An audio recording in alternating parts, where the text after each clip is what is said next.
Welcome back to Pokemon Episode Summaries. Today, I'll be doing episode 254, Thanks for Nothing. The episode begins with Ash and the gang having arrived at the Blackthorn City gym, and Ash's battle against Claire, the final gym leader of Johto, was just about to begin. As Ash and Claire stood on opposite sides of the battle stadium, which had a huge pool in the middle, and Brock and Misty watched from the sidelines, with Misty worrying about if Ash was going to be able to win, leading Brock to assure her that even though it did seem like it was going to be a tough battle for Ash, perhaps even his toughest gym battle yet, Brock knew that Ash would win since he was determined, and he didn't come to lose, especially after winning 7 badges and being so close to the Johto League. Brock's sentiment proved to be exactly what Ash was thinking, as he told himself that this battle definitely wasn't going to be easy, but he was going to win no matter what. Just then, Kaburagi stepped into the middle of the stadium, as he was going to be the referee, holding a green and red flag, one for Ash, one for Claire, and announced the rules of the battle, which was that it would be a 3-on-3 gym battle, much like a lot of Ash's previous gym battles, and there would also be no time limit. The battle then begins as Claire sends out her Kingdra, leading Ash to send out his Pikachu, knowing that electric types were good against water types. It was because of this that Pikachu went for a Thunderbolt, and although Kingdra was seemingly affected for a while, it didn't seem too hurt, as it was quickly able to shake the attack off and then go in for a Twister, which twisted up all the water in the lake, or in the pool. Brock and Misty could barely focus on this though, as they were still so confused on how Kingdra was able to shake off an attack that it was weak against so easily, and now it seemingly didn't even seem injured in any capacity. Anyways, the Twister, being made of water, soon formed a giant whirlpool, and it went after Pikachu, being able to reach it, even though Pikachu wasn't even in the water, so as a result, Pikachu got swallowed up by the whirlpool. Just as Kingdra didn't seem affected by the Thunderbolt though, Pikachu wasn't affected by the whirlpool, as it managed to quickly free itself and go for another Thunderbolt on Kingdra. As Misty and Brock questioned Ash as to why he wasn't trying to think of a new strategy, claiming that the Thunderbolt wouldn't work, their worries were immediately proved right, as the Kingdra wasn't affected by this Thunderbolt whatsoever, leading Ash to become as confused as Misty and Brock, and question Claire why Kingdra was immune to electric attacks, leading Claire to explain that even though prior to its evolution, being a Horsey and Seadra, Kingdra was a pure water type. Upon evolution, Kingdra gained the Dragon type, explaining that that's why she was using it in the first place, since it was a Dragon type which she specialized in, and it having a dual typing negated its weakness against electric attacks. Ash was somewhat confused by the concept of dual typings, so Brock explained it to him, explaining that some Pokemon gained a second typing when they evolved, or some even had 2 from the get-go. He then advised Ash to truly come up with a new strategy this time, as electric attacks wouldn't work, and Claire decided to be a good sport and assure Ash that he probably could come up with a counter strategy, believing that he was strong enough to, and intelligent enough to, because he had trained his Pikachu so well that it was able to escape the Twister attack, which made Claire respect Pikachu. Ash tried to come up with a new strategy, but before he could, Kingdra went in for another Hydro Pump, so he just had Pikachu counter it with a Thunderbolt, which at least dealt with the Hydro Pump, although it didn't deal any damage to Kingdra. Ash realized that he couldn't keep deflecting attacks with Thunderbolt, as he would never win that way, so he desperately tried to come up with a new approach, as we then cut to Jessie laying on the grass by herself by Blackthorn Lake, sad about losing her chance to capture a Dratini before it evolved into an uglier Dragonair. So now, she couldn't even try to capture it again. Jessie tried to cheer herself up by daydreaming about Dratini, but James claimed to have a better way to cheer Jessie up, but Jessie wouldn't stop daydreaming, staying laying down on the grass, not moving, leading Meowth to lean up against her face, and shows her James' idea, which was a plate of donuts, which James knew was Jessie's favorite food. Meowth suggested that Jessie should cheer herself up by eating first, and then they could think of a plan to get revenge on Claire. Jessie didn't hesitate to get up and start eating the donuts happily, though she didn't listen to Meowth's suggestion about waiting until after she was done to start plotting her revenge against Claire, as she was too angry about having Claire evolve her Dratini into a Dragonair, as now she didn't want to capture it anymore, but she also wanted to get revenge against Claire, so she was essentially stuck in a bind. Did she capture the Dragonair even though she didn't want it, just to get under Claire's skin, or did she leave Claire be? However, Meowth soon came up with a solution to her problem, as he mentioned the Dragon Fang, knowing from spying on Claire and Kaburagi last episode that it was Claire's most valuable possession, so Claire would likely do a lot of things for them if they stole it from her. James then showed a picture of the Dragon Fang, and upon seeing it, Jessie agreed with Meowth, along with James, to steal the Dragon Fang,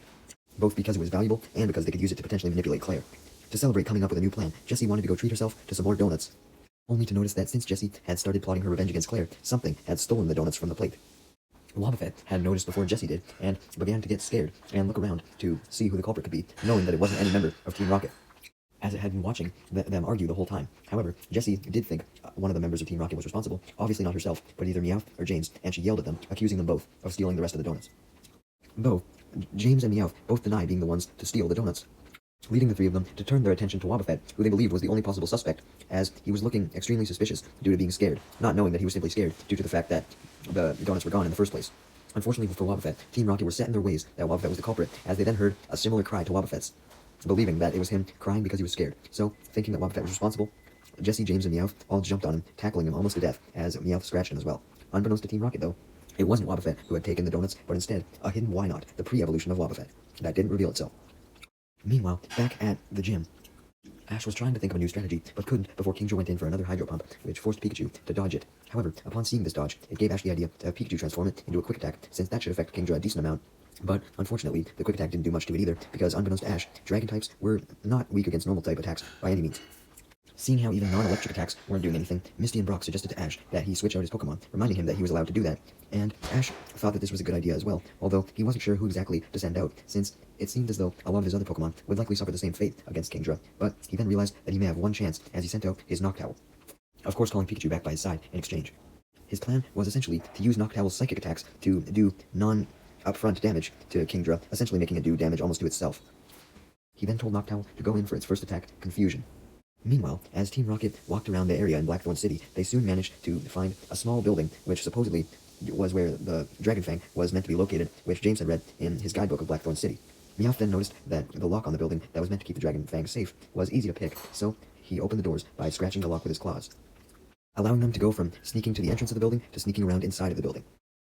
Before Noctowl could get the confusion off, it had to dodge several of Kingdra's Hydro Pumps, but it was able to, and managed to get the attack off, lifting Kingdra out of the water and shaking it around a bit, about to drop it to the ground. But Claire ordered Kingdra to use a Hydro Pump to lift it up back into the air right as it was falling. So Noctowl instead tried to lift it into a wall, but Kingdra just used Hydro Pump again to bounce off of the wall. Noticing that confusion was worthless, Ash instead ordered Noctowl to use Hypnosis to try and put the Kingdra in a trance. But Kingdra just responded by using Agility to move so fast that Noctowl couldn't lock its eyes on it, so the Hypnosis didn't work either. Back with Team Rocket, they had now entered the building that supposedly had the Dragon Fang in it, and the first thing they spotted was 2 Dragonite statues, but after that, they indeed spotted a box that presumably had the Dragon Fang inside, with James remarking that the Fang looked way too easy to grab. Jessie and Meowth were going to go retrieve it anyways, but James stopped them, as he then puts on some infrared detecting goggles that he somehow had. Maybe he got them from Giovanni, who knows, and because of this, he sees that there was in fact a hidden security system with infrared lasers everywhere, blocking the box. Jessie and Meowth were saddened by this, realizing that they likely wouldn't be able to get the Dragon Fang, but James cheered them up as he pulled out a mechanical extendo arm, similar to one that they used to capture Pikachu before, and used it to slip past the lasers and retrieve the Dragon Fang, as the extendo arm was skinny enough to do so. Jessie and Meowth were in such shock that James was actually successful. They believed that something had to go wrong, like maybe the box was empty or something, and the Dragon Fang wasn't actually in there. Well, the Dragon Fang was in there, but something did go wrong. Courtesy of Wobbuffet, as it was so excited upon hearing that Team Rocket had performed a successful heist that it forcibly popped out of its Pokeball to check out the Dragon Fang, making Team Rocket fall over in the process as it ran into them, and since Team Rocket fell over, that triggered one of the lasers, meaning that the alarm was about to go off inside of the gym. That alerted Claire of any thefts. Before the alarm went off though, the battle between Noctowl and Kingdra was continuing, with Kingdra using Hydro Pump on Noctowl, and Claire telling Ash that he should have expected his last gym battle to be hard. Ash wanted to come up with some witty remark to go against this statement, like, oh, this battle isn't hard, but he couldn't, as Noctowl was about to be knocked out by another Hydro Pump from Kingdra, but it was then that the alarm sounded and the battle was interrupted as a result. As Claire and Kaburagi knew what the alarm sounding meant, they immediately rushed to the building where Team Rocket was in to check on the Dragon Fang to make sure it wasn't being stolen, with Ash and the gang following, and unfortunately, they of course saw Team Rocket with the Dragon Fang, as they were celebrating their presumably successful steal, unaware that Ash and the gang, Kaburagi, and Claire were behind them, as they didn't hear the alarm go off, since it only sounded outside of the actual building. When Team Rocket does spot Ash and the gang, Claire and Kaburagi, though, they instantly make their escape, as they run away with the Dragon Fang towards a pier, with Ash and the gang chasing them, but then Team Rocket steal a speedboat and drive off in it. They laughed at Ash and the gang, taunting them that they wouldn't be able to catch up, but just then, Claire sent out her Dragonair, and she and Kaburagi rode it, chasing after Team Rocket. Claire initially suggested that Kaburagi stay back, since it was dangerous to go after Team Rocket, but Kaburagi declined, stating that he felt responsible for keeping track of the Dragon Fang and making sure it was okay. Ash, Misty, and Brock also took to the water as well, with Ash sending out his Totodile and rides on it, and Misty sends out her Staryu and Politoed as well, as she decides to ride her Politoed, and Brock rides her Staryu. Back with Team Rocket, they were still taunting Ash and the gang, not knowing that they had almost caught up yet, but when they looked back and saw Ash and the gang and Claire and Kaburagi approaching, they got annoyed as fuck, and tried to lose them by going into a cave known as the Dragon's Den, which they had just spotted, hoping that Ash and the gang would lose their way.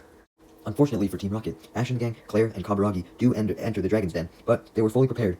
to not get lost, as Claire and Kaburagi knew about the Dragon's Den and explained that it was a maze made by dragons hundreds of years ago, as there was a confusing bunch of tunnels all throughout the cave, which made Claire and Kaburagi believe that there was no way Team Rocket could actually find their way out of the cave. As Ash and the gang pursued deeper into the cave, it eventually got so dark that almost nothing was visible, so Claire simply had her Dragonair use its lighting ability to make the cave brighter. Yay! Things then get worse though, as there was now a split path with 2 currents. Essentially, it was a fork in the road, but with water instead of dirt. Thankfully, though, Dragonair was able to use its ability to sense changes in water currents to determine the way that Team Rocket had went, as it was able to see how the flow of the water was different thanks to the speed of Team Rocket's motorboat. Although this did take a while, so Ash and the gang, Claire and Kaburagi, lost track of Team Rocket, at least in the sense that they didn't have them in their sights, and when Team Rocket saw that Ash and the gang weren't after them seemingly anymore, they proceeded to talk about what they were going to do with the Dragon Fang. James suggested that they should sell it to a collector who would give the most money for it, when suddenly their conversation was interrupted before Jesse could even reply, as their happiness came to an end when they reached a waterfall at the end of the Dragon's Den and fell down it, crashing into a rock as soon as they landed, which fucked up their speedboat so bad that they were about to drown in the water as they got swept away by the current. To make matters worse, as they're being swept away, they scream as they approach yet another waterfall. Beneath this waterfall was actually a little field, just outside the Dragon's Den, that had a lot of Pokemon roaming around, including a Butterfree, Rattata, Jigglypuff, Oddish, Venonat, Sentret, Furret, Blossom, Hoppip, Jumpluff, Sunflora, and most importantly, a Dragonite who was sleeping, but then it heard Team Rocket scream and saw them falling down the waterfall into the field. So the Dragonite took action and flew up to the waterfall and caught them before they died from the fall. Meanwhile, back with Ash and the gang, Dragonair had led them to the waterfall that Team Rocket had initially fallen off of, but Kaburagi recognized what was beyond the waterfall, being the field that Team Rocket had just arrived on, which he revealed was called the Dragon Holy Land, and he determined that he knew that there was another way to get there that didn't require them to fall down the waterfall. So, Ash and the gang searched and eventually found their way into the same field, the Dragon Holy Land. Before they arrived, though, Dragonite had set Team Rocket down on the ground, and Team Rocket were definitely surprised to have been saved by such a rare Pokemon, but they thanked it nonetheless, as they were very grateful to be saved. Team Rocket were obviously also enamored by Dragonite's power, knowing how rare it was and how powerful it was, and realized that they could potentially use it to get rid of Ash and the gang, as well as Claire once and for all. However, they then saw that the Dragonite had its attention on the Dragon Fang that they still had, as it smelled it. Jesse and James were worried that Dragonite might find out that they stole the Dragon Fang, thinking that all Dragon Pokemon may have known about where it originally came from. However, Meowth reassured them that Dragonite seemed relatively friendly, as it had just saved them, so he figured that they could manipulate it into thinking that Ash and Claire were the ones who were trying to steal the Dragon Fang, and Team Rocket was merely trying to save it from them. So, to get the Dragonite on their side, they started telling lies about Claire and Ash and the gang, claiming them to be bad people because they were trying to retrieve the Dragon Fang from Team Rocket, and incentivized Dragonite to help even further when they mentioned that Ash and the gang were likely on their way into the Dragon Holy Land, and if they found the place, they would destroy it just to get the Dragon Fang. Also adding in a whole bunch of insults that Ash and the gang had thrown at them throughout all their time knowing them, although they didn't give them the context of those insults, which would obviously paint Team Rocket as bad people in that case. And because of Team Rocket's lies, Dragonite, being a gullible bastard, but also a nice gullible bastard, agreed to help them, believing their lies entirely, and therefore believing Team Rocket to be great people. Ash and the gang had arrived at the Dragon Holy Land by this point, but only saw all of the Pokemon, but no Team Rocket, so they all decided to split up to go look for them, with Claire and Kaburagi going in one direction, and Ash and the gang going in the other, hoping that they would be able to cover more ground if they did split up. As Ash and the gang were wandering around in their direction, they didn't notice that Team Rocket was hiding in a nearby bush with the Dragonite. The bush must have been tall as fuck, because Ash and the gang didn't even see the Dragonite somehow. But anyways, upon seeing Ash and the gang, Jesse informed Dragonite that those were the evil people that were trying to steal the Dragon Fang they were talking about, and this led the Dragonite to defend the Dragon Holy Land by firing a Hyper Beam at Ash and the gang. Thankfully, this one missed, as it was only a warning shot, but when Dragonite saw that Ash and the gang didn't surrender, but instead just went to go hide behind a bush themselves, it proceeded to fire another Hyper Beam. Thankfully, this one missed as well, but Ash and the gang were actually able to see where this Hyper Beam came from this time, and spotted both the Dragonite and Team Rocket, and were surprised that they were working together seemingly. And Claire and Kaburagi were surprised too, as they saw Dragonite with Team Rocket, since they had heard the Hyper Beams, and immediately rushed to where they came from, reuniting with Ash and the gang as a result. Kaburagi was especially confused, as he explained that this Dragonite was the first Blackthorn Gym Leader's Dragonite, and thought that the Dragonite would never team up with evil people like Team Rocket, but came to the conclusion that Dragonite must have just been lonely after its trainer passed away, because, the first Blackthorn City Gym Leader, that was ages ago, so he was obviously dead by this point. But anyways, Kaburagi suggested that perhaps Dragonite had teamed up with Team Rocket since it was lonely, and it wanted some friends, and it saw the opportunity to make them in Team Rocket, not knowing of their true intentions. Ash and the gang went to go up to Team Rocket and the Dragonite, leading the Dragonite to pick up Team Rocket and fly away with them to save them. Ash and the gang decided to still try and chase after the Dragonite, along with Claire and Kaburagi, wanting to inform the Dragonite that Team Rocket were bad people and could not be trusted, but right as they began to chase after Dragonite, they were startled by a roar in the distance, as they then saw a shadow of a flying Pokemon that Ash thought looked familiar coming towards them. Damn, an actual cliffhanger, no way.